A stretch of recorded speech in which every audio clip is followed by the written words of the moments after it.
우리 미건이가 자료 한번 남겨볼게요. 이거 해가지고 총정리, 모의고사 총정리 한번 하겠습니다.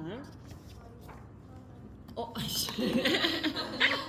자, 그러면 시작해봅니다. 촉견 페일설 기억나요? 걔가 해를 짓는데 자기한테 낯선 거기 때문에 해를 짓는다는 거에서 유추적 발상으로 우리가 지양해야 하는 삶의 태도야. 지양해야 되는 삶의 태도. 이러지 말자. 울무란 개구리가 되지 말자. 꼼꼼하게 한 번씩 더 보겠습니다.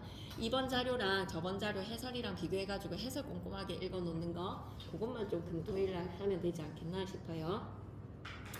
평소에 총나라의 남쪽은 항상 비가 많이 오는데 걔가 해를 보면 짓는다. 비가 많이 오는 데에다가 밑줄 끄시고 위에다가 익숙함이라고 적자. 익숙함. 해를 보면 짓는다에다가 밑줄 끄시고 낯섦이라고 적을게. 그래서 낯선 것에 대해서 무조건적으로 편견을 가지고 부정적인 태도로 월월월 찢어내는 거지. 걔는 해를 보고 짓는 것이 아니라 그것이 일상과 다름을 보고 짓는 것이다. 일상과 다름에다가 밑줄. 그러니 낯설기 때문에 그냥 일상과 다르다고 그냥 짓고 있단 말이야. 걔가 알고 있는 일상은 뭐이기 때문에 비가 오는 것이니 걔가 알고 있는 일상은 비가 오는 것에다가 밑줄.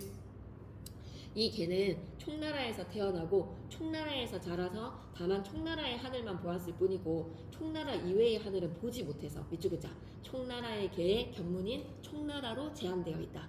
개의 견문이 제한에다가 밑줄 끄시고 그래서 우리는 우물한 개구리 꼭 기억해 주셔야 되고 사자성어로 뭐라 그래요? 앉을 자자에다가 우물정자 사용해서 좌정 관천이라고 하죠. 볼관자 사용해서 관찰할 때 관자입니다. 좌정 관청이라고 발음이 좀 적다. 앉을 자자에다가 하늘 천자지. 니은이랑 이응이랑 발음이 쌤은 늘 중성해서 약간 일본식 발음같이 그렇게 좌정 볼관자에 하늘 천자 좌정 관천 근데 방금 청이라고 하거든요.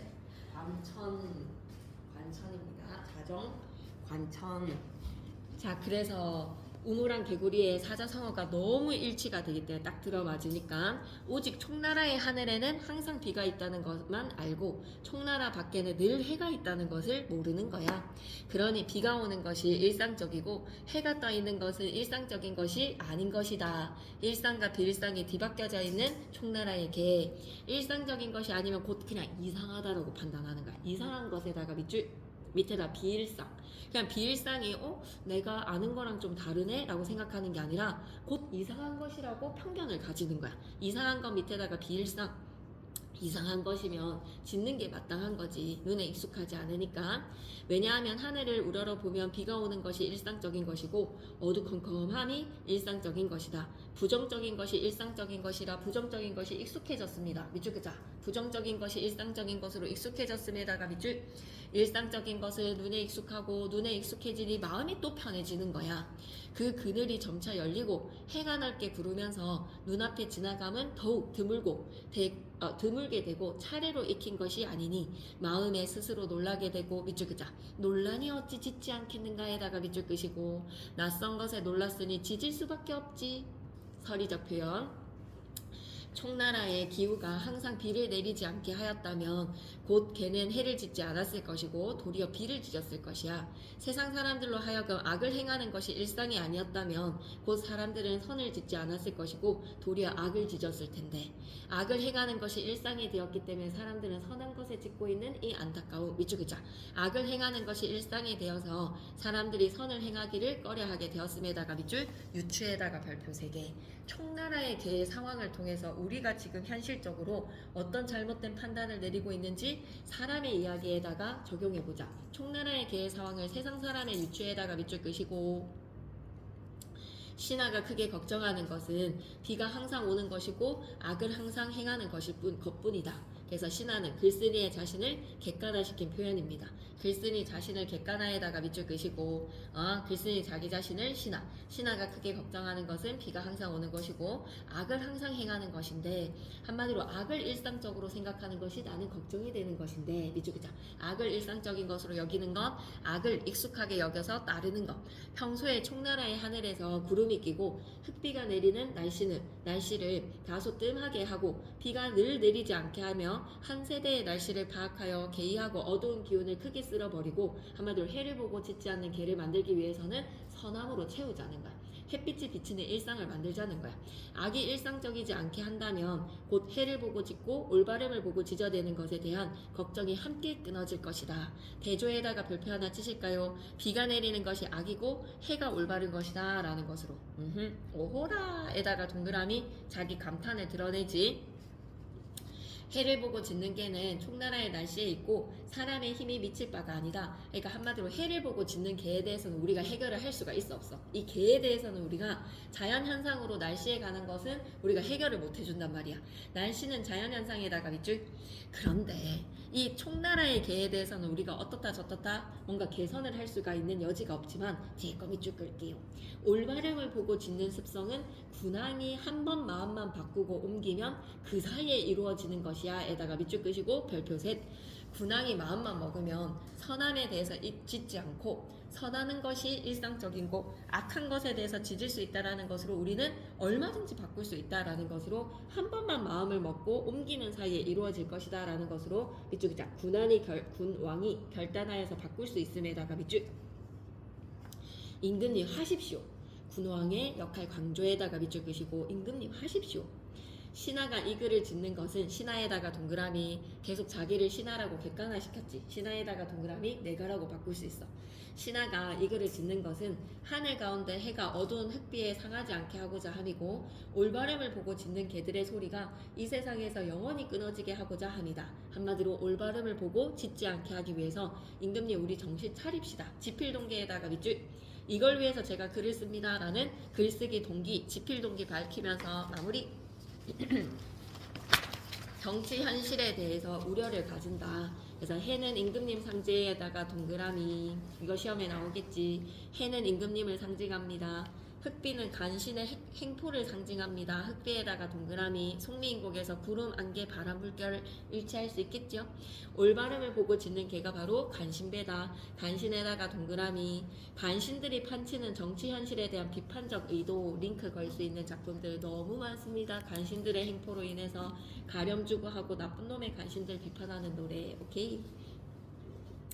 촉견페일 총나라에 해가 뜨면 개가 이상하게 여기며 짖는다. 식견이 좁아서 예산일을 보고도 크게 놀라는 것을 빗대어 표현하는 것. 한마디로 비일상에 대해서 찢어든다. 해를 보고 짖는 총나라의 개를 뭐라고 생각하자? 선을 꺼리는 사람, 악함에 익숙해져서. 총나라의 개들이 짖는다는 것은 올바르지 않은 말을 정치판에 올바르지 않은 말을 상징한다.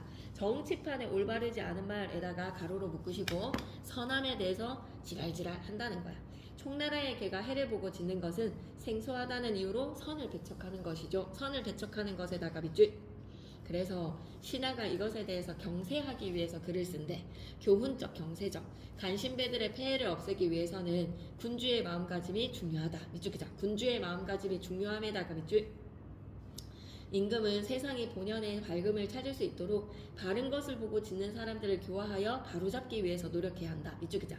바른 것을 보고 짖는 사람들에다가 밑줄 마이너스의 사람들이지. 이 사람들 어떻게 해야 돼? 교화에다가 동그라미 바로잡기에다가 동그라미 일깨워주자. 올바르지 않은 것에 익숙해진 사람들이 올바른 것을 향해 짖는 세태를 비판하고 있다. 밑줄 기자. 올바른 것을 향해 짖는 세태에다가 밑줄 이걸 비판해야 돼. 올바르지 않은 것에 대해서 익숙해지면 안 돼. 올바른 것에 대해서 짖으면 안 돼. 이런 세태에 대한 비판입니다. 16세기 후반 조선 정치 현실 폐해에다가 밑줄 긋자. 16세기 후반 조선의 정치 현실의 폐해 비판. 그래서 고사를 인용을 했네. 촉견폐일이라는 고사성어 기억해 주시고 총나라의 개의 태도를 사람의 모습에 빗대어서 전개를 시키는 유추. 그래서 비는 악이고 해가 올바름이다. 악을 일상적인 것으로 여기는 세태에 대해서 비판합시다. 올바름을 배척하는 부정적 세태에 대해서 비판합시다. 군왕에 대해서 경계합시다. 그래서 설에다가 동그라미 치시고 군왕의 역할을 강조를 해서 한 번만 마음을 먹으면 된다고. 그 마음을 먹고 옮기는 사이에 이루어질 수 있는 것이니 반드시 실천하십시오라고 군왕한테 메시지를 전달했어. 넘어가서 수남방공가 가겠습니다. 수남방공가의 수남방공은 작가 정운의 호가 되겠네요. 수남방공에다가 동그라미 치시고 작가의 호야. 그래서 자기 이름을 타이틀에 단 거야. 내가 부르는 노래라고 생각하시면 됩니다. 내가 부르는 노래. 생계가 넉넉하지가 않아서 뜰이나마 풍족하니 생계가 넉넉하지 않아도 에다가 밑줄 끄시고 처지에 대한 긍정 밑줄 한번 꺼주세요. 초록색의 처지에 대한 긍정. 하지만 뜰 위에다가는 자연. 나한테는 자연이 풍족하게 있으니 단표누공에다가 동그라미 치시고 바가지랑 표주박이랑 누추하게 살아가는 삶 단표누공에다가 동그라미 밑에다가 플러스. 왜? 서러운 줄 모른다. 서럽지가 않습니다. 서럽지 않다에다가 밑줄 끄시고 생각나는 사자성어 뭐가 있지? 민낙도에다가 밑줄. 동쪽의 창문은 햇볕이 따뜻하고요.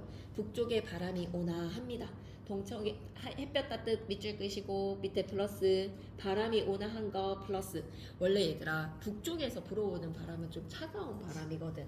그럼에도 불구하고 북쪽에서의 바람조차도 온화하니 시계 계절적 배경은 언제라고 생각해야 되겠다. 봄에다가 밑줄.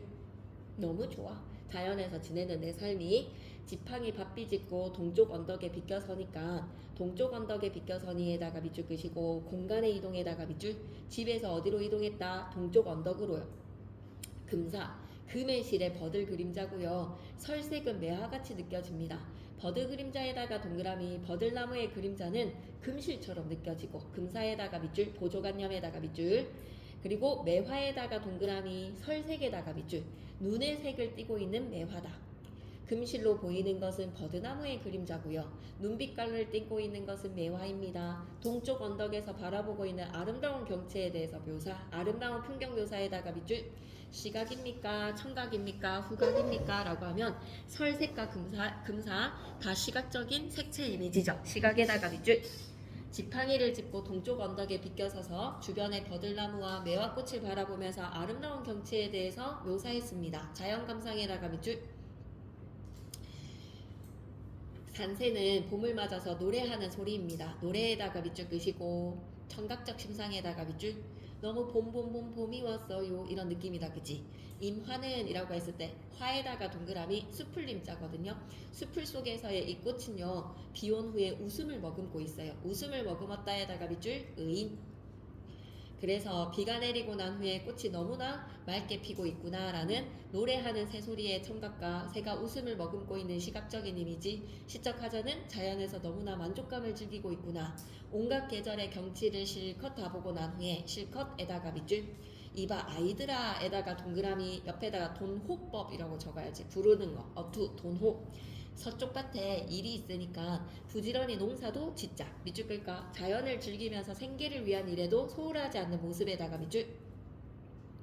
그리고 별표 치면서 갈까? 자연이 풍류의 공간이자 노동의 공간에다가 밑줄. 나비, 농기구 같은 거, 호미 다 제각각 갖추어라. 나비랑 호미 갖추어서 일할 준비합니다. 일할 준비에다가 밑줄. 갖추어라에다가 밑줄 꺼서 명령형 어미. 갈거니 지거니 여러 일항을 다 마치고 난 후에 일항이라고 하면 두둑을 다 메고 난 후에 열심히 일했지. 강주리를 둘러매고 뒷산으로 올라갈게. 뒷산에다가 네오박스 치시고 공간의 이동. 아까 집에서 동쪽 언덕, 동쪽 언덕에서 어디로 이동했었지? 서쪽 밭. 서쪽 밭으로 이동했다는 거 체크 안 했네. 서쪽 밭으로 이동하고 난 후에 이제 어디로 올라가자? 뒷산에다가 밑줄. 공간을 계속 이동하고 있습니다. 어린 치나무를 못 닦았고요. 고사리 채 살쪘다. 고사리가 다 살쪘어. 그러니 고사리 캐야지. 꺾으면서 담으면서 바구니 못 닫혀서 바구니 못 닫채워에다가 밑줄. 부족하게 채채에다가 밑줄. 봉우리에 올라앉아서 채미가를 길게 불러봅니다. 채미가에다가 밑줄. 노동요요. 노래를 부르면서 채미가를 읊어보자. 향철의 운소에 울려 퍼지는 내 노래소리에 가슴속이 상쾌해집니다. 상쾌에다가 밑줄 끄시고 정서 직접 재시지. 무우대에서 바람을 쐰다 한들 여기보다 더 하겠습니까? 라는 거는 무우대라는 아주 좋은 장소에서 바람을 쐰다 하더라도 바람을 쐬는 이 기쁨이 여기보다 더 하지 않아 라는 거에서 지금이 최고야 라는 만족감이야. 여기서 더 할런가에다가 밑줄. 이보다 더 하겠습니까? 라는 거에서 이보다 더 하지 않다. 더 하지 않을 것이다 에다가 밑줄. 상쾌함이 이것이 지금보다 더 최고다. 고사 인용에다가 밑줄. 무대라는 공자가 제자 증점이의 고사에서 유래된 표현으로 되게 멋들어지는 장소, 아주 좋은 장소에서 바람을 쐰다 한들 이거 엄청 맛있는 파스타를 먹었어. 야, 이탈리아에 가서 먹어도 이것보다 맛있을까? 이런 표현이라고 생각해 주시면 되지 않을까요? 지금이 너무 맛있다. 지금의 만족감이라고 생각해 주시고, 무대는 고사를 인용한 표현이다 라는 거 알아두자. 고사를 인용을 했습니다. 잠깐 산책하여서 작은 집에 돌아왔어요. 그러면 아까 뒷산 봉우리에서 작은 집으로 명확하게 공간의 이동이 드러나니까 꼭꼭 짚고 가야 되겠다. 잠시 산책하고 집으로 돌아왔는데 작은 집이에요. 밑에다가 소박. 어린애는 문에서 기다리고 어이구야 타이밍 좋게 새술이 익었네. 새술에다가 동그라미. 좋을 때 마시는 술은 풍류. 한 잔 한 잔 또 한 잔 마시고 난 후에 낚싯대에다가 동그라미. 고전시가의 낚시적 행위는 99.99999 풍류적 행위. 비껴들고 물가로 찾아갑시다. 물가에다가 밑줄 끄시고 집에서 물가로 공간의 이동. 미끼 없는 낚시에 고기마다 다 모인다. 고기가 많이 물어. 그만큼 어때? 너무 유유자적하면서 낚시 즐기는 거 기분 좋지. 생업을 위한 것에다가 절대로 X. 먹고 살기 위한 생업의 낚시에다가 X. 풍류적 수단에다가 밑줄, 유유자적에다가 밑줄. 그럼 여기서 잠깐. 물가는 풍류적 공간이라면 농사를 지었던 서쪽 밭은 자연을 즐기는 공간이자 노동의 공간이라고 기억해주면 되겠지. 채나물이라든지 고사리 같은 거 채취를 하는 서쪽 밭은 노동의 공간, 물가는 풍류의 공간. 하나 기억해 놓읍시다. 물고기와 새도 뜻을 알아서 다 의심을 하지 않네. 의심 아니하네에다가 밑줄 끄시고 물화일체. 왜? 물고기랑 새가 나를 거부하지 않아. 내가 내리는 낚싯대에 거부를 하지 않는다라는 거에서 그만큼 어때? 내가 레저를 위해서 지금 하는 낚시들이지 먹고 살기 위한 어부의 낚시가 아니다 보니 화자가 고기를 낚을 생각이 없다는 것을 알아주니 내 뜻을 안다 해서 이 뜻 밑에다가는 뭐라고 적자? 무욕. 무욕의 뜻, 욕심 없이 낚시를 한다는 거에 대한 무욕의 마음을 아니까 내 낚시를 의심하지 않는구나 라는 것으로 서로가 서로의 마음을 알고 있습니다. 자연과 마음이 통하네요. 물화일체에다가 밑줄.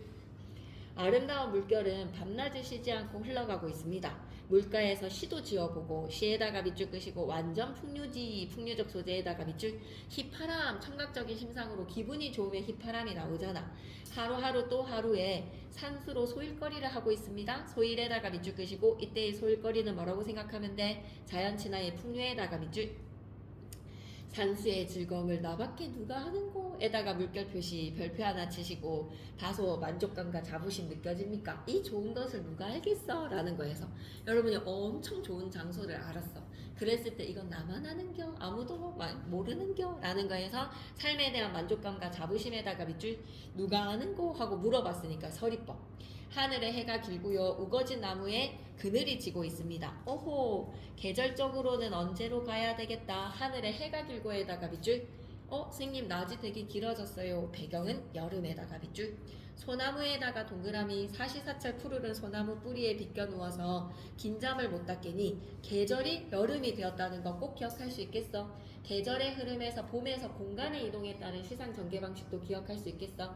본사일에서는 봄의 경관을 즐기는 만족감이 공간의 이동에 따라서 제시가 되었고, 본사이에 소나무 뿌리에 비껴 누워서 긴 잠을 못 잤겠니. 지저귀는 깨꼬리 소리, 교태 소리로 울고 있습니다. 교태로다에다가 밑줄 끄시고 교태하는 소리에다가 밑줄 끄시고 여름이 와서 화자가 자연을 즐기는 그 교태로운 마음을 누구한테 감정이입했다? 깨꼬리한테 감정이입했다라고 생각해야 돼. 밑에다가 뭐라고? 교태하는 소리는 본인이 느끼는 감정, 시적 화자에 느끼는 감정이랑 감정이입이라는 거 기억해 주시고, 이제 가을로 갑니다. 서늘한 기운에다가 밑줄. 교회에 들고 잔구름이 사방에 거치니까 하늘빛 물그림자 한 빛이 된 것 같습니다. 흰 갈대에다가 밑줄. 계절감의 소재 가을이죠. 붉은 여기 깔고 앉아서 국화에다가 별표. 국화가 나오면 여러분 가을의 계절감의 상징 아니겠습니까? 띄어서 밝은 달을 맞이하니 달 맞이하면서 즐기는 거야. 풍류적 정서, 술을 마시면서 말이야. 밑줄 그자. 술을 마시며 풍류적 정서에다가 밑줄. 계절적 배경 가을이라는 거 알 수 있습니다. 달이 떴다는 거에서 시간적 배경 밤이라는 거 알 수 있습니다. 끝없는 맑은 경치 나 혼자 맡았다. 나 혼자에다가 밑줄 끄시고, 적적하기보다는 나 혼자 즐기는 것에 대한 만족감이라고 생각해도 돼. 다소 적적해도 이게 마이너스의 외롭고 쓸쓸한 고독감보다는 좋은 거야. 그냥 여유와 한가로움으로 적적함을 즐겨보자. 북풍이 소슬하여서 백설이 흩어지니 북풍에다가 밑줄 북쪽에서 불어오는 바람 겨울, 백설에다가도 겨울, 계절적 배경 겨울, 으스스하니 춥습니다. 얘는 무조건 시험지에 있지 않겠어요? 그죠? 네, 촉견 페일도 무조건 시험지에 있겠지만 자연을 즐기는 노래에서의 자연 친화에 만흥이랑 너무 닮았잖아요. 그죠? 만흥이랑 연결시켜서 이건 100% 나와야죠. 그죠? 원근의 언덕과 골짜기 경료굴이 되었구나. 경료굴에다가 자그마하게 별표 치시고 언덕과 골짜기에 뭐가 내려서 눈이 내려서 옥색의 이미지이기 때문에 온 세상이 눈에 덮임에다가 밑줄 그시고 경료굴이라는 것은 있잖아. 신선 세상의 아름다운 굴이거든. 신선 세상의 굴을 닮았어 라는 구슬로 된 굴에다가 밑줄 엄청 아름답게 표현을 하는 거야. 눈 내린 골짜기를 경료굴에다가 빗대어 표현을 했습니다. 경료굴이 되었건을 위에다가 비유. 눈썹을 찡그리면서 또 시를 읊어볼까요? 시에다가 밑줄 시흥이 더 새롭구나 라는 것으로 풍류. 사계절의 아름다운 경치가 다 제각각을 재촉을 하고 있습니다. 재촉에다가 밑줄 끄시고 뭐 하는 거지? 자연 즐기라고. 자연 즐기라고 사계절이 나를 야 우리 봄이야, 야 우리 여름이야, 우리 가을에는 이렇고 겨울에는 이래 라는 건 다 변화의 모습을 보여주니까 변화많은 모습을 보여주니까 게으른 이 몸이 언제야 한가하겠습니까? 언제야 한가할 거에다가 밑줄 끄시고 하자가 게으른 사람인데 자연을 즐기느라고 사계절이 너무 바쁘게 변화가 되다 보니 화려한 사계절을 즐기느라고 24시간이 모자라. 밑줄 끄자. 사계절의 아름다운 경치를 즐기느라고 한가할 틈이 없습니다. 게으른 이 몸이 언제 한가하겠어? 라는 서리법. 좋아 죽겠는가? 사실 이거 바쁘다라는 거에 대한 불만이 아니라 이거 뭐라고 생각해야 돼? 만족감. 좋아 죽겠어. 할 수 있는 일들이 많아서 좋아 죽겠는가? 만족감에다가 밑줄. 기쁨이 다하니깐요.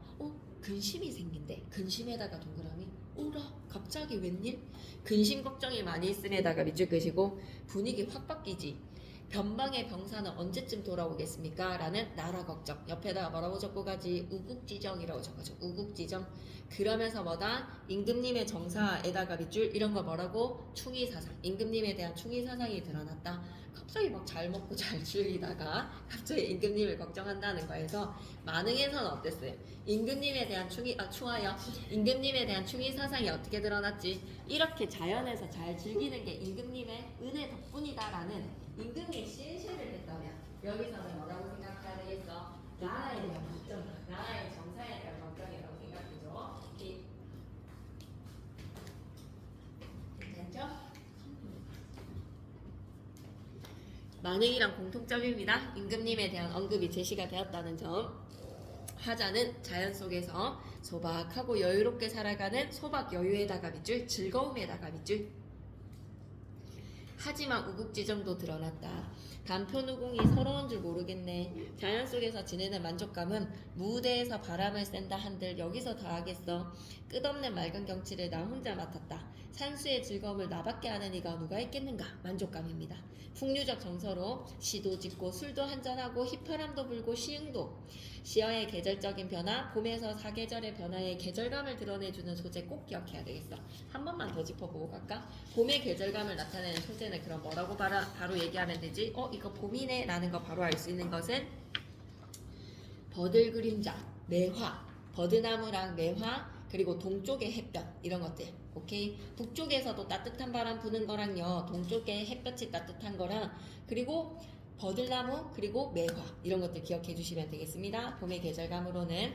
그리고 여름은 녹음, 해가 길어졌다는 거에서 녹음의 계절에 해가 길어졌다는 것은 여름의 계절감을 드러내주는 거고, 어휘로 시어로 딱 지적하자라는 거가 있는지 보니까 해가 길어졌다라는 거에서 하나, 그 다음에 그 외에는 없어. 깨꼬리는 약간 봄이랑도 연결이 되기 때문에 깨꼬리를 굳이 그냥 여름이라고 하면 그러려니 해도 되기는 하다만 깨꼬리는 봄의 철새이기도 하기 때문에 가을에는 서늘한 기운이라고 얘기했고 무조건 기억해자 국화. 그리고 겨울에서는 뭐를 기억하자? 북풍과 백설을 기억해 주셔야 되겠습니다. 언덕과 골짜기에 눈이 내린 거를 뭐에다가 빗대어 표현했다? 경료굴 옥에다가 빗대어 표현을 했다는 것도 기억해줘. 그러면 다시 돌아와서 사계절의 변화 왔고, 이거 미끼 없는 낚시에다가 별표쌤이 본문에서 많이 강조 안 했네.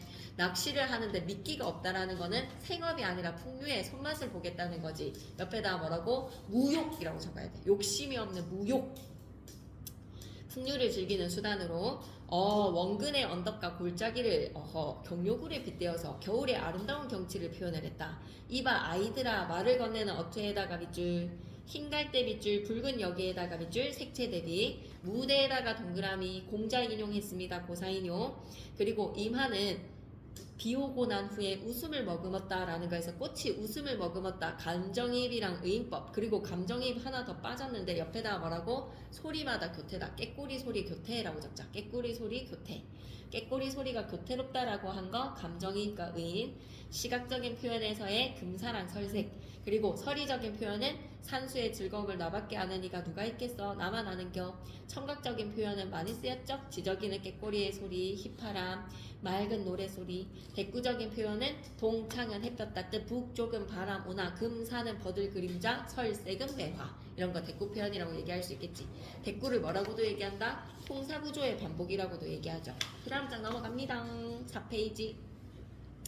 자연 속에서 유유자적하면서 한가로운 삶에 대한 만족. 유유자적 밑줄 끄시고 만족감에다가 밑줄 만능이랑 연결시켜서 시험지에 무조건 읽을 것 같아요. 금강연원록 가겠습니다. 늙고 병든 이내 몸이 죄명조차 지중하다. 죄명에다가 밑줄 끄시고 큰 죄인에다가 밑줄.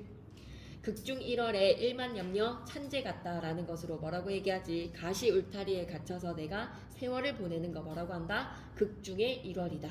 밑줄 한번 끌게요. 고통스러운 상황에다가 밑줄. 1만 염려라고 하면 염려가 만 가지야. 수많은 근심에다가 밑줄. 그게 뭐다? 차가운 재와 같습니다. 재에다가 밑줄 끄시고 그만큼 재는 근심을 빗대어 표현하는 보조관념으로 기억해야 되겠지. 재는 많은 근심에다가 밑줄 한번 꺼주세요. 극중 1월은 뭐다? 내가 가시 울타리 속에 세월을 보내는 고통스러운 삶이 1만 염려의 만 가지의 염려 속에 차가운 재가 같이 식어가는구나. 염려가 재와 같습니다. 그러고 청호산의 먼 구름에 피눈물은 무슨 일이고 피눈물에다가 밑줄 끄시고 피눈물은 왜 흘리고 있을까요? 라고 하면 장호산이라는 고사의 배경 중국 순임금과 두 왕비가 죽은 곳입니다. 정조의 죽음에 대해서 슬퍼하고 있는 시적 하자. 밑줄 끄자. 정조의 죽음에다가 밑줄 중국의 배경을 인용을 한 거야. 왜? 있어서. 장호산은요 중국 호남선에 있는 산이거든요. 순임금이 순행을 하러 갔다가 죽은 곳으로 순임금이 죽자 그의 두 왕비 아황과 여영이가 피눈물을 흘리면서 자결을 했대.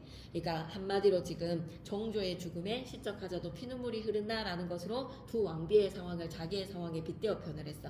밑줄 끄자. 작자가 두 왕비에 빗대어서 승하한 정조에 대한 슬픔에다가 밑줄. 괜찮지? 세상에 괴로운 일 밤잠 없어서 큰 병이다. 큰 병에다가 밑줄. 불변이 생겼어. 늙은이가 예상일을 내라고 면할 소냐. 늙은이 예상일을 내라고 면할 소냐라는 거는 면할 수 있다 없다? 없다라는 거야. 늙은이의 예상일을 예사로 늙고 나면 잠이 많이 안 오거든. 잠이 잘 깬단 말이야. 늙은 사람들 불면을 잘 겪어. 그렇게 예상되는 일을 나라고 해서 면하겠습니까? 라는 거는 늙으면 을에 잠이 오지 않는 것을 나도 겪고 있습니다. 나라고 어쩌겠어요. 서리법 꼭 기억해주세요. 지금 생각해보니까 임생각이 자별하니 자별 임생각 밑에다가는 선 누구라고? 정조라고 적어줘. 잠든 후나 이자 올까 하노라 라는 거는 잠을 자야지 잊을 수가 있지. 내가 정조가 너무 그립다는 거야. 영군지정에다가 밑줄. 죽어도 못 잊을 일 군친의 은혜로다. 군친의 은혜에다가 밑줄. 정조 임금님께 너무 감사한 마음이 큽니다. 부모가 날 사랑하시는 거는 당연한 거 아니겠습니까? 근데 임금님께서 자식같이 보시던 그 은덕은 더욱 만극합니다. 임금님이 나를 자식처럼 대하셨던 그 은혜와 은덕에다가 밑줄 끄시고 만극합니다. 임금님 은혜에 대한 감사. 새 짐승 중에서 못된 것은 두루미 너로구나. 두루미에다가 마이너스 간신. 송민곡의 구름, 안개, 바람, 물결이랑 연결시키면 되겠지. 간신에다가 마이너스. 거풍신 헛소리 사람을 어리운다. 거풍신과 헛소리에다가 마이너스. 이건 뭘까? 해를 보고 지저대는 거. 해를 보고 지저대는 것에 거풍신과 헛소리는 뭐야? 선한 것에 대해서 지랄지랄 떨고 있는 거지요. 한마디로 뭐다? 헛소리를 해대면서 사람들을 현혹하고 있다. 화자는 비판의 대상, 두루미가 헛소리를 하는 것을 비판을 합니다. 이거 아까 촉견페일이랑 연결시키면 뭐다? 해를 보고 개가 지저대는 것을 비판하는 거야. 글쓴이가. 정확히 연결 가능하지. 아마도 주인을 위하여 때때로 우는 닭만 못할까? 닭에다가는 동그라미 충신. 주인 밑에다가는 정조 임금님. 정조 임금님을 위해서 우는 닭은 충신. 당시의 부정한 관리를 닭과 비교해서 풍자적으로 두루미에다가 빗대어서 비판을 하는 겁니다. 부정한 관리들 예의 못됐다. 섬은 조개등만 하고 바다는 일배수입니다. 섬에다가 동그라미, 조개에다가 밑줄, 바다에다가 동그라미, 일배수에다가 밑줄. 그만큼 하자의 유배지 빗대어서 표현을 했고 바다가 한 잔 속의 물이다. 한마디로 밑줄 끝까 자신이 유배된 공간이 매우 좁음에다가 밑줄. 비록 그러하지만 이내 몸은 용납하니 용납에다가 밑줄 끄시고 받아주었으니에다가 밑줄. 아마도 세상의 넓은 곳은 여기다 라는 거에서 예쁜에다가 밑줄 유배지. 섬과 바다가 넓은 곳은 여기야 라는 거에서 아무리 좁다 한들 여기서 살만해. 하자가 자기가 있는 섬에 대해서 어때?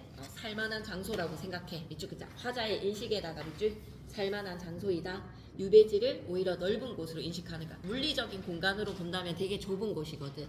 조개섬 같은 곳에 갇혀 있지만 이곳이 내가 받아들여질 수 있는 용납될 수 있는 곳이라면 이곳도 살만하지라고 생각하는 거야. 이곳도 내가 살 수 있는 곳이야라고 인식하는 거. 괜찮아요? 네. 자, 그럼 계속 이어가 볼게. 섬으로 유배된 상황에다가 밑줄. 거기에서 누구를 그리워하고 있다? 정조 임금님.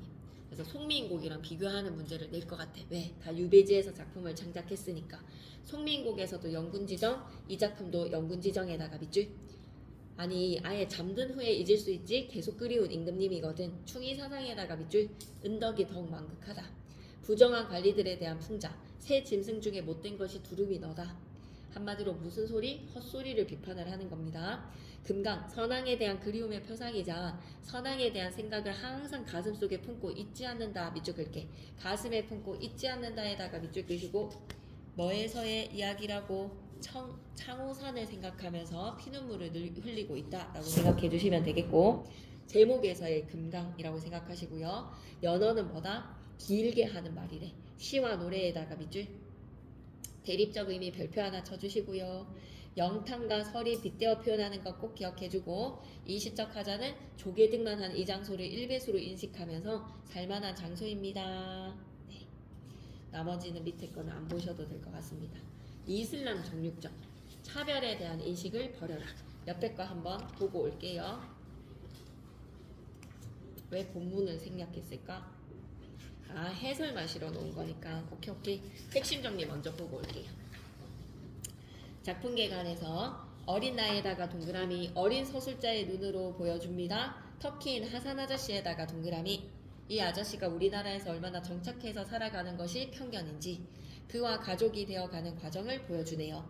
고아원에 전전하던 나는 한국전쟁에 참전했다가 한국에 정착하게 된 터키 하산 아저씨 모든 삶의 공국을 보여주는 흉터를 지닌 채 밑줄 긋자. 흉터를 지닌 채에다가 밑줄 차별과 편견에다가 밑줄 끄시고 다 상처가 있어. 이런 상처는 우리가 어떻게 해야 돼? 공존해야 돼. 차별하면 안 돼. 이해 밑줄 위로에다가 밑줄 진정한 가족이 되어갑니다.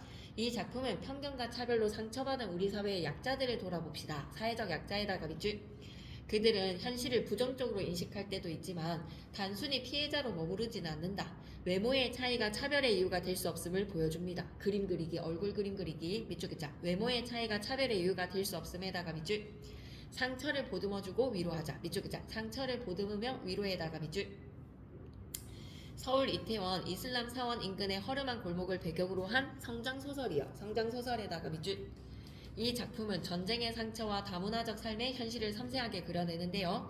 인간 존재의 상처와 치유를 깊이 있게 탐색합니다. 전쟁의 상처를 지닌 인물들을 통해서 전쟁의 상처에다가 밑줄 전쟁이 인간의 삶에 미치는 영향을 드러내고 인간의 실존 문제를 다루자. 실존적 문제에다가 밑줄 그 다음 장으로 넘어가 볼까. 나라는 존재는 학대받고 버려진 아이야. 고아원이나 보호소나 그리고 성당을 전전하면서 비인간적인 취급을 받았던 거야. 팔에 흉터가 남아있어. 흉터에다가 동그라미 하산 아저씨가 거두어 주었는데 하산 아저씨는 이슬람 교인이지만 돼지고기 장사를 하고 있어. 왜? 한국 사회에 적응해야 되기 때문에.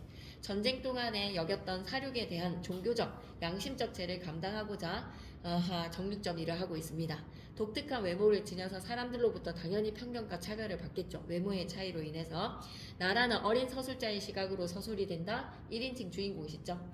다문화 사회에서 상처 있는 사회적 약자들을 돌아봅시다. 편견과 차별로 상처받은 사회적 약자에 대해서 우리는 공존, 이해, 공생이라는 키워드를 던져줍니다. 본문 내용으로 들어가 볼까요? 자, 읽으면서 쭉쭉쭉. 차별받으면서 살아온 고아인 나는 얼굴을 스크랩하는 취미래. 얼굴을 스크랩에다가 밑줄 끄시고 다양한 사람들의 얼굴을 모아보는 거지. 유엔군으로 참전했다가 한국에 정착한 터키인 하산은 자신과 비슷한 흉터를 지닌 나를 고아원에서 데려와 보살핍니다. 비슷한 흉터에다가 동그라미 상처. 사회에서 받는 상처인가? 내면의 상처라고도 생각해줘. 그래, 하산은 가게 운영이 어려워지고 폐렴까지 겪으면서 몸이 점점 쇠약해지고 있습니다. 설상가상에다가 밑줄 하나 꺼주세요. 엎친 데 덮친 격으로 하산 아저씨의 처지가 마이너스야. 사람들은 하산 아저씨를 두려워했다. 하산 아저씨가 겁을 준 적도 없고 불량스럽게 대한 적도 없고 품에 무기를 숨긴 것도 아닌데 그저 아저씨의 외모에 대해서 두려워하는 거야. 두려워함에다가 밑줄. 그들이 하산 아저씨를 두려워하는 이유는 다 자신들이랑 다르게 생겼다는 외모의 차이. 밑줄 그자. 자신들과 다르다는 사실에다가 밑줄. 편견에다가 밑줄. 소수염을 길렀고 아저씨 눈이 깊고 그윽하잖아. 독특한 외모에다가 밑줄. 차이는 유사성의 그림자일 뿐이고 말하는 자는 행복한 삶을 살았음이 분명하다. 차이는 유사성의 그림자에다가 밑줄 끄시고 다름은 비슷하다는 점에서 비롯에다가 밑줄. 한마디로 차이는 유사성과 밀접한 관계에다가 밑줄. 닮은 거를 찾다 보니까 조금 작은 것에 대해서 크게 인식한다는 거야. 이렇게 유사성, 차이는 유사성과 밀접한 관계가 있다고 생각하는 사람들은 다르다는 이유로 배제하거나 배척하지 않을 것이기 때문에 한마디로 밑줄 그자. 편하게 행복한 삶을 살았을 것에다가 밑줄. 차이는 유사성의 그림자일 뿐이다 라고 생각하는 사람들은 차이에 대해서 크게 신경 쓰지 않으니까 차이는 유사성의 그림자일 뿐이야 라는 것은 밑줄 그자. 차이로 인한 편견을 지니고 있지 않은 사람, 이런 사람들은 어떻게 살 거야? 행복하게 살 거야. 이거 표현 기억하자. 차이는 유사성의 그림자일 뿐이라는 것은 편견을 가지 않은 사람들이야. 차이는 유사성의 그림자일 뿐이지 이건 큰 게 아니야 라는 것으로 편견을 가지고 살지 않은 사람들은 행복한 삶을 살았음이 분명하다.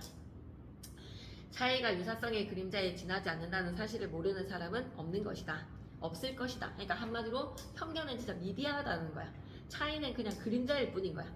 안다 해도 자연스레 생겨나는 불쾌감과 공포를 어찌할 수 없다는 사실. 한번 오줌을 누기 시작하면 방광이 터질 때, 텅 빌 때까지 멈추기 어렵다는 듯이 타인에 대한 혐오감은 그러한 감정이 생겨나게 된 원인이 제거되거나 그 혐오감을 정당화할 적당한 이유를 찾아낼 때까지 지속될 수밖에 없어. 밑줄 그자.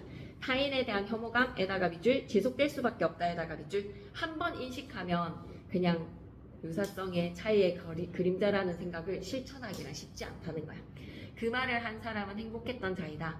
차이는 유사성의 그림자일 뿐이라는 것을 알고 있다 하더라도 실제 현실에서는 그 차이로 인한 불쾌감과 공포, 혐오감은 지속될 수밖에 없지. 차이는 유사성의 그림자일 뿐이라고 말하는 사람은 그런 사실을 모르고 있기 때문에 현실을 모르는 행복한 사람이라는 것이다. 한마디로 뭐다? 밑줄 그자. 행복했던 자를 비꼬는 어투에다가 밑줄 한번 꺼주시고 실제로 존재하는 문제들을 무시해도 상관없는 사람들, 그런 사람들이 행복한 사람들이야 라는 거는 사실상 있잖아. 유사성의 그림자일 뿐인 이 작은 차이에 대해서 한번 인식하지. 그러니까 우리가 시할 때 조금만 시를 갖다가 조금 해보려고 하면 와 터지잖아요. 그죠? 참았다가 한번 3분의 1을 시했다가 좀 오므리고 있다 또 다 나중에 한 1시간 뒤에 하고 그거 안 되잖아요. 그죠? 그런 것처럼 차이는 유사성의 그림자일 뿐이야 라고 인식하는 사람도 차이에 대해서 인식을 하면 혐오감과 불쾌감과 현실에서는 피할 수 없는 감정이라는 거예요. 그러니까 한마디로 그 차이에 대해서 모르는 사람이 속편한 것이다 라는 것으로 행복한 자를 다소 어떻다고 다소 비꼬는 어투로 말을 할구나 라고 생각해주면 되겠어. 실제로 존재하는 문제들을 무시해도 상관없는 사람들, 이 차이에 대해서 신경 쓰지 않고 살아도 되는 사람들, 그런 사람들을 행복한 자들이라고 하는데 이 행복한 자들을 살짝 비꼬는 거야. 왜? 이 사람들은 좀 무관심한 사람들이잖아. 무관심한 사람들이 행복하겠네 라는 것으로 나가 행복한 자들의 의미를 규정했을 때 차이는 유사성의 그림자일 뿐이라는 말은 한마디로 실천하기가 힘들기 때문에 탁상 공론을 얘기하는 사람들, 이론일 뿐에다가 밑줄. 현재에서는 참 이렇지 않다. 불쾌감이라든지 공포감이라든지 혐오감이 많이 온다. 그렇기 때문에 밑줄 그자. 실제 문제에서 차별이 있다는 것을 모르는 사람들은 행복한 사람들이야 라는 것으로 냉소적에다가 밑줄 한번 쭉 꺼 놓으시고 속 편한 얘기하는 사람들이야. 실질적으로 그 차이에 대해서 굉장히 불쾌감과 혐오감을 느끼는 사람들의 시선이 얼마나 상처를 주는데 라는 것으로 이런 탁상 공론의 얘기나 하는 사람들 참 부럽다 부러워 약간 비꼬는 말인가. 행복한 자들일세. 하산 아저씨를 두려워하지 않은 사람들도 있었어. 어떤 사람들이지? 편견을 지니지 않은 사람들에다가 밑줄. 그러니까 아예 인식 자체가 안 들어온 거. 외국인의 인식과 그리고 한국인의 인식과 세상 물정 모르는 순수한 애들, 걸음마를 배운 아이들, 강보에 쌓여있는 애들 있지. 눈 뜬 지도 채 얼마 안 되는 애들, 그리고 태아들, 자신과 다르다는 이유로 상대방을 경멸해도 좋다는 교육을 받은 적이 없는 생명체들은 하산 아저씨를 보고 불쾌감과 혐오감을 느끼지 않아. 그만큼 모든 사람들이 다 느낀다는 거야. 조금만 인식을 하면 모든 사람들이 다 하산 아저씨를 두려워한다. 밑줄 긋자. 하산 아저씨를 두려워하지 않은 사람들의 공통점에다가 밑줄, 그냥 아예 순수한 존재들, 태아의 존재들이라고 생각하시면 됩니다. 나는 스크랩한 얼굴을 재배열했어. 스크랩한 얼굴에다가 네오박스 치시고, 참 중요하죠. 얼굴의 스크랩의 행위가 중요합니다. 한국인의 전형에다가 밑줄, 이게 편견인가? 한국인의 전형을 딱 정해놓는 거잖아. 전형이라 여겨지는 얼굴들을 기준으로 삼아서 가운데에 두고 그와 비슷한 얼굴들을 사방에 배치하는 방식인데, 전혀 안 닮은 사람도 조금씩 확장되면서 어쨌든 우리 눈 2개고 코 하나고 입 하나고 귀 2개잖아. 그러니까 얼굴을 스크랩 했을 때 브라운 씨랑 우리랑 다른 바가 없다라는 거야. 조금씩 확장해 가면. 그래서 전형적이다라고 하면 한국인의 전형에 편견을 가지고 몽타주와 비슷한 작업을 한번 해나가 보는 거야. 이어붙이기를 해나가 본다는 거지. 그 다음 장으로 가보실까요?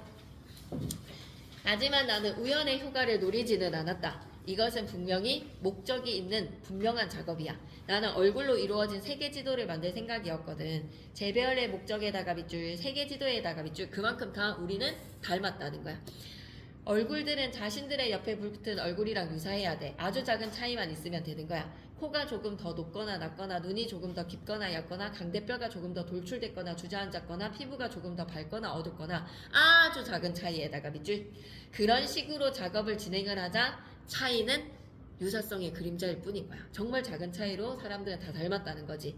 시간이 흐를수록 내가 선택했던 얼굴의 기준점은 전형적인 한국인의 얼굴과는 딴판이 얼굴도 붙이고 있다라는 거야. 그만큼 우리는 다 닮았다라는 거지. 밑줄 긋자. 외모가 차별의 이유가 될 수 없음에다가 밑줄. 이건 10살짜리 아이가 15살짜리 친구를 지녔는데 그 친구에게는 20살짜리 친구가 있고 그 친구에게는 30살짜리 친구가 있기 때문에 결국에 10살과 100살 노인이 친구가 된다는 것으로 열린 개념으로 확장될 수 있다는 거야. 조그만 유사성이 있다라고 하면 확장될 수 있다라는 겁니다.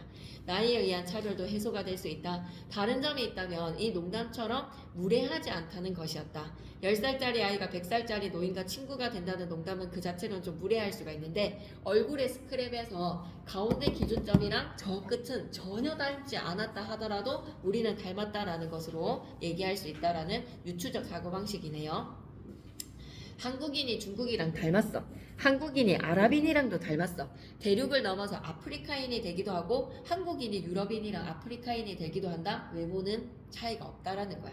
스칸디나비아 통나무의 집에 거주도 해도 되고요. 북극에서 이글루를 짓고 파타고니아에서 목장을 운영을 해도 된다. 그만큼 외모의 차이는 없다. 반얀나무 그늘 아래에서 해먹에서 잠들었고 짚이 깔린 정글의 오두막에서 잠들기도 해도 되고, 남십자성과 북십자성을 동시에 볼 수도 있고, 사막과 바다를 동시에 거닐었고 낙타와 야크를 타고 돌아다닐 수 있다. 와, 이거 진짜 너무 중요합니다. 밑줄 끌게요. 얼굴 스크랩 지도를 바탕으로 상상한 장면에다가 밑줄, 우리가 아프리카인도 되고 반얀나무 트리 밑에다가 누워도 된다는 거예요. 북극으로 가도 된다는 거예요. 그러니까 그만큼 우리는 다 닮았다.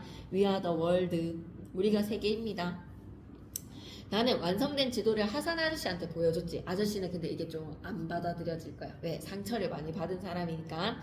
그는 평소처럼 아주 일찍 집을 나서서 정육점에 갔다가 문을 열지 못하고 오래도록 자신의 정육점을 바라만 보다가 돌아왔어. 왜 아저씨가 바라만 보다가 돌아올까? 밑줄 끌까? 금식 기간에다가 밑줄. 잡지 않는 거야. 소를, 돼지를.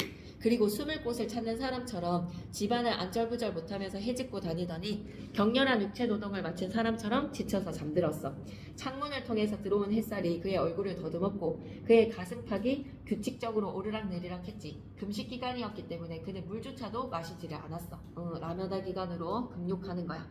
그의 메마른 입술은 갈라졌고 콧수염은 윤기를 잃었어. 나는 하산 아저씨의 머리맡에 완성된 지도를 놓고 그가 기도기 시간에 맞춰서 깨어나기를 기다렸지. 왜? 지도 보여주고 싶어서. 기도하기 위해서 일어나는 하산 아저씨는 내가 만든 지도를 물끄러미 바라보았어. 되게 이상적인 지도라고 생각하겠지. 유토피아의 지도라고 생각하겠지. 너는 사람과 사람을 연결해주는 보이지 않는 끈을 발견했구나. 미치고자 보이지 않는 끈에다가 밑줄. 그걸 가르쳐준 사람이 아저씨예요. 보세요 아저씨. 아저씨 얼굴을요. 아저씨는 어떤 한국인보다도 더 한국인답고 터키인보다도 더 터키인다워요. 그만큼 아저씨는 뭔가 외모로 차별받을 수 있는 대상이 아니에요 라고 얘기했지만 어디든지 나는 섞이지 못한다라는 이야기를 해. 한국인인지 터키인인지 분간이 되지 않는다는 말이겠지 라는 그 다음 장으로 넘어갈까요? 다음 장으로. 그 말인 즉슨 뭐다? 나는 그 어디에도 속하지 못해 라는 말이겠지. 미주기자 외모에 의한 차별을 부정해다가 밑줄. 맞아요. 분간할 수 없게 된다는 건 아무나 그렇게 될 수 없는 거잖아요. 그러니까 아저씨는 아저씨대로다. 네 그림 속에는 누구나 그렇게 될 수 있는 것 같구나. 네 그림 속에다가 동그라미 플러스. 네 그림 속에는 외모의 차이가 없구나. 그래서 차별도 없구나. 그래서 그림이에요. 현실에서 불가능한 꿈이다. 현실에서는 불가능한 꿈에다가 밑줄. 왜? 외모로 차이를 받으니까. 네가 아는 현실을 옮긴 거라고 생각했다. 네가 아는 현실에다 가로로 묶으시고 플러스의 현실이라고 생각하니까. 안다고 해서 실제로 존재하는 건 아니다. 탁상 공론에 불가능하다는 거지. 사랑과 우정과 평화랑 자유 너무 좋지만 우리가 현실에서 잘 찾아볼 수 없는 것처럼 난 너한테 그런 걸 가르쳐준 적이 없는데 하지만 네가 이런 걸 알게 될 거라고는 짐작은 했어. 그러니까 제가 이렇게 될 줄 알고 있었다는 말이죠. 이렇게 난폭하고 더러운 녀석이 될 줄. 한마디로 밑줄이자 부정적인 자아상에다가 밑줄 상처를 많이 가져서 자기 자신에 대한 자존감이 났네. 하산 아저씨는 한숨을 내쉬었어. 너를 난폭하게 만든 거는 다른 누구도 아닌 바로 너 자신이란다. 자기 자신의 결정이니까 그러지 마라. 하산 아저씨는 나를 끌어당겨서 자신의 넓은 가슴팍에 품었다. 위로에다가 밑줄. 그의 가슴팍은 단단하지도 않아요. 다정함에다가 밑줄. 네 흉터는 그냥 흉터가 아니야. 흉터가 역사가 나렴이 된 것. 내 몸의 모든 흉터들 역시 내 개인의사가 날렵이 된 것이다. 과거의 추억이 흉터로 남아있다. 나는 하산 아저씨가 나에 대해서 더 많은 이야기를 해주기를 기다렸는데 하지만 그는 더 이상 아무 말도 하지 않고 역사가 나름된 흉터에다가 밑줄 사회적 약자로서 받아왔던 상처입니다. 이 말은 내게 묘한 기분을 불러일으켰다. 이제 풀어보면서 선우사로 한번 가볼까요? 백석 시인의 작품입니다. 뒤에 거 보고 오면 조금 더 나갈 거예요. 그래서 뒤에 거 읽고 올게요. 하자는 홀로 저녁 식사를 하면서 흰밥과 가재미랑 함께 밥을 먹는다라고 생각해. 흰밥 동그라미, 가재미에다가 동그라미. 정말 소박한 밥상이죠. 서럽지 않고 외롭지 않다에다가 밑줄 소통하는 거야. 객지에서 쓸쓸한데 말이야. 대상, 가재미랑 흰밥에 대해서 유대감과 친근감을 느끼고 너무 좋아. 밥상을 함께해서. 그래서 나는 가난하지만 영혼이 깨끗한 고결한 삶을 지향하겠다. 욕심 없이 희게 살겠다. 선우사, 반찬 친구에게 드리는 글에다가 밑줄 끄시고 여기에서의 선우사에서의 그럼 선우는 누구에 해당하니? 흰밥과 가자미한테 해당이 돼. 그래서 의인화된 대상으로 함주는 함경북도 함주군 대상 가자미랑 흰밥에게 나는 서로가 욕심 없고 정갈하고 착하게 살아가자. 모래톱과 한벌판 산골의 공간은 어떻습니까? 맑고 깨끗한 삶의 공간이라면 세상 사는 욕심이 많은 아둥바둥거리는 공간. 다툼이 많은 공간. 일상적 소재. 가재미랑 흰밥 모르는 사람 없죠. 대상을 의인화시켰습니다. 시어의 반복과 통사구조의 반복. 주제는 어떻게 살아가자. 하얗게 고결한 삶에다가 밑줄 깨끗하게 욕심 없게 욕심 없고 깨끗한 삶에도 밑줄 한번 꺼주시고 읽으면서 바로 해석이 되는 시라서요. 낡은 나조반에 흰밥과 가재미 나도 나 앉아서 흰밥 동그라미 가재미 동그라미 나에다가 동그라미 다 함께 밥상에 둘러 앉았어. 도 반복에다가 밑줄 조사 도 반복 쓸쓸한 저녁을 맞이합니다. 정서가 직접 제시에다가 밑줄 흰밥과 가재미와 나는 우리들은 그 무슨 이야기라도 다 할 것 같아. 이야기라도 다 할 것 같다에다가 밑줄 끄시고 대상에 대한 하자의 동료의식에다가 밑줄 친근감에다가 밑줄 우리들은 서로 믿었고 정겹고 그리고 서로 좋구나에다가 밑줄 교감에다가 밑줄 우리들은 맑은 물 및 해정한 모래톱에서 하고 긴 날을 모래알만 헤아리면서 잔뼈가 그렇게 굵게 지내왔어. 그만큼 오랜 세월을 잘 버텨왔어. 바람 좋은 한벌판에서 물닭이 소리를 들으면서 다니스를 먹고 나이들은 다시야. 한마디로 우리는 자연에서 살아온 다시야. 외따는 산골에서 소리개소리 배웠고 다람쥐 동무하면서 자란 탓으로 우리는 어떻게 살았다? 맑고 깨끗한 곳에서 순수하게 자라봤다. 우리들은 욕심 없는 흰 사람들이야. 욕심이 없어 희어졌다에다가 밑줄 이렇게 자연에서 자라나서 살았으니까. 착하디 착해서 새갓은 가시 하나 소나기 하나 없습니다 라는 것으로 억세고 날카로운 거 없어. 억세고 날카로운 에다가 X. 우리는 그만큼 깨끗하게 하얗게 너무나 정갈해서 이렇게 파리할 정도야. 파리에다가 밑줄 끄시고 창백에다가 밑줄. 그만큼 하얀 존재들이야. 욕심이 없어서 우리는 하얀 존재들이야. 우리는 가난해도 서럽지 않지. 안부지족에다가 밑줄. 외로워할 까닭도 없어. 누구 하나 부럽지도 않다라는 것으로 화자는 어때? 삶에 만족하면서 살아가는 거야. 부럽지 않는 삶이야. 흰밥과 가재미 나는 우리들이 같이 있잖아. 세상 같은 거는 밖에 놔도 좋을 것 같다라는 말인즉슨 세상이 우리밖에 존재하지 않아도 좋아라는 것으로 너네만 있으면 돼. 이쪽이다. 세상 속에서 어울려 지내지 않아도 좋다에다가 밑줄. 속세 이해관계의 왕따가 되어도 나는 괜찮습니다 라는 것으로 흰밥과 가재미만 있다면 나는 세상 사람 어울리고 싶지 않아. 그럼 세상은 마이너스, 다툼이 많은 공간, 욕심 많고 깨끗하지 않고 부정적인 삶의 공간, 삶에 대해서 대조적으로 인식했구나. 팔속을 지향하는 시적하자라고 하면 끄덕끄덕이야. 속세로부터 벗어나고 싶은 시적하자. 고래의 꿈을 꾸면서 우리 이루어보는 꿈입니다. 반드시 이루어질 수 있는 꿈이라고 믿어보아요. 핵심 정리부터 먼저 보고 올까요? 하자는 고래에 대해서 상상해요. 상상력에다가 밑줄 끄시고 그걸 바탕으로 고래의 꿈이 실현되기에다가 밑줄. 대상이랑 교감을 해. 꿈을 포기하지 않을 거야. 포기에다가 X. 실현 의지에다가 밑줄. 꿈과 희망을 상징하는 고래입니다.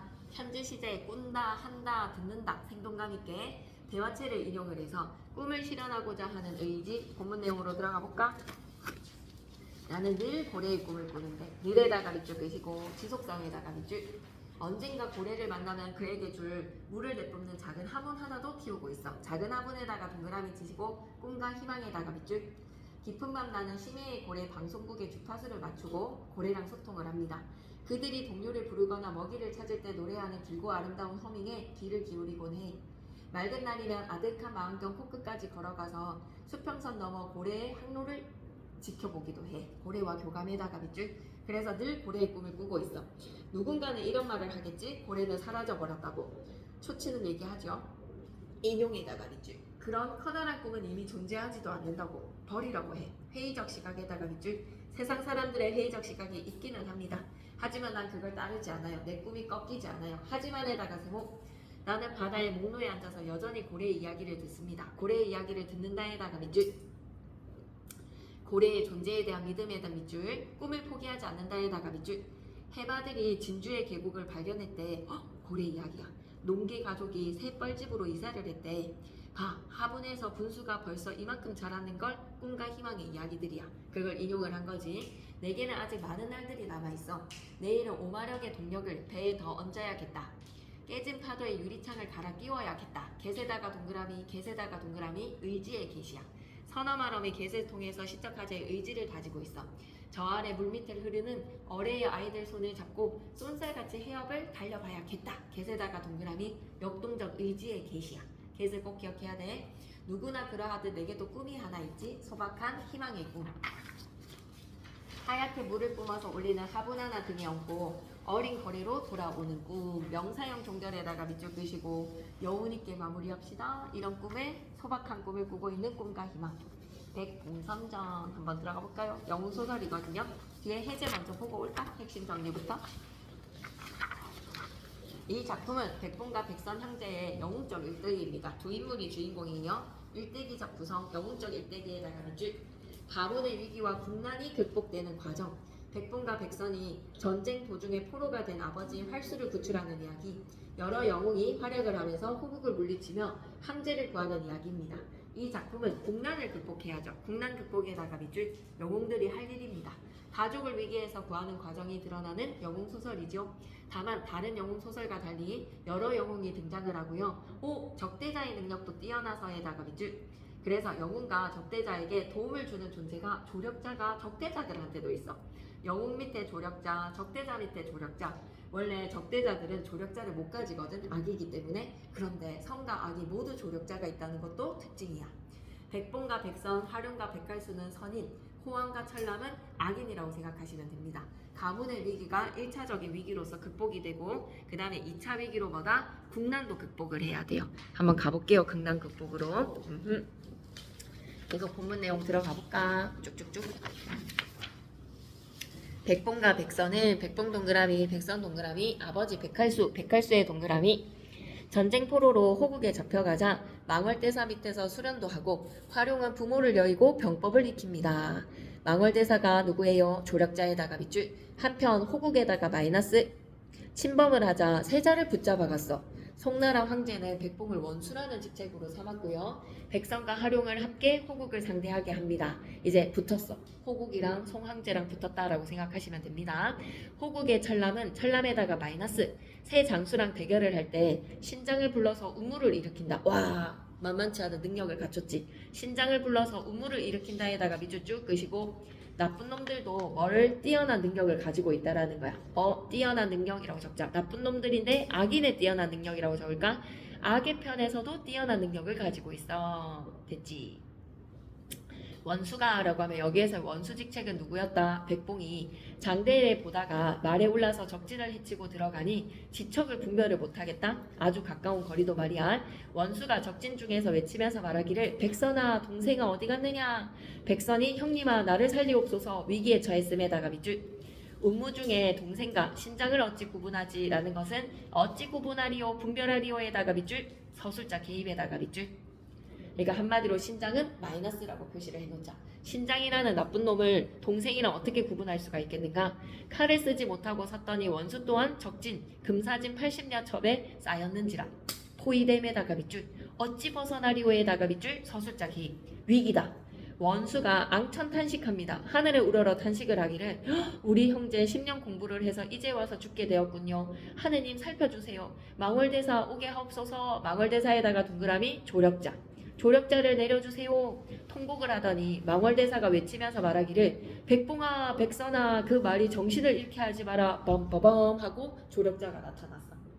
봉과 선 형제가 정신을 그제야 차려서 크게 외치기를 너는 비록 짐승이지만 어찌 적진 중에 쌓이고 정신을 차리지 못하느냐. 말을 향해서 정신 차리라 에다가 밑줄.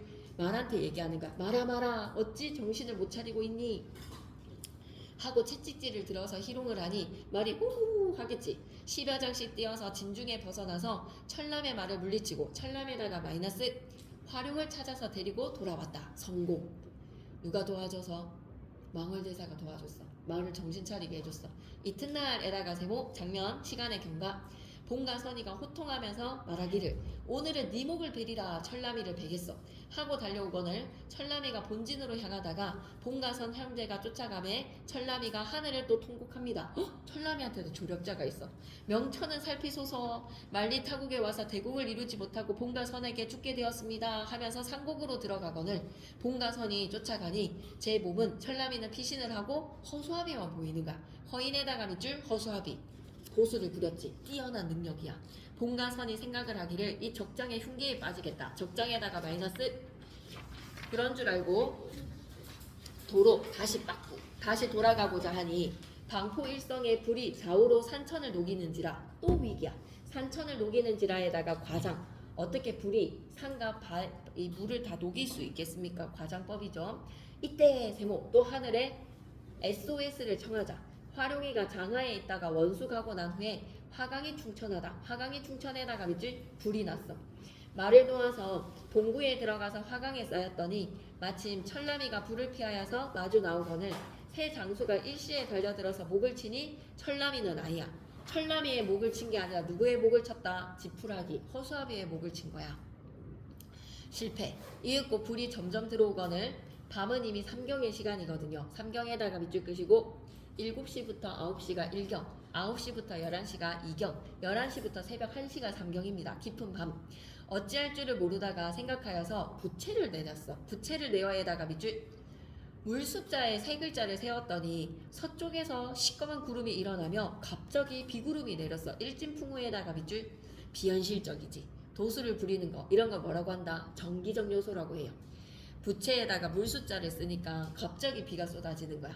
이때 황제가 화강이 충천하다는 것을 불이 났다는 것을 보고 하늘을 향해서 탄식하기를 봉가선 형제여 봉가선 형제여 저 산속에 같이 녹으니 누구로 하여금 적병을 물리치지라고 백성과 백봉이가 불길에 쌓였다고 하늘을 울어보고 있어. 탄식을 하고 있어. 그래서 황제가 자결을 하려고 하는데 낙심을 해서 종석이가 여쭈대. 종석에다가 동그라미 봉가선 형제는 왠지 화를 피한 것 같습니다. 황상은 옥체를 보존하십시오. 밑줄 자 종석이가 황제를 안심시킴에다가 밑줄 그렇게 위로를 했어.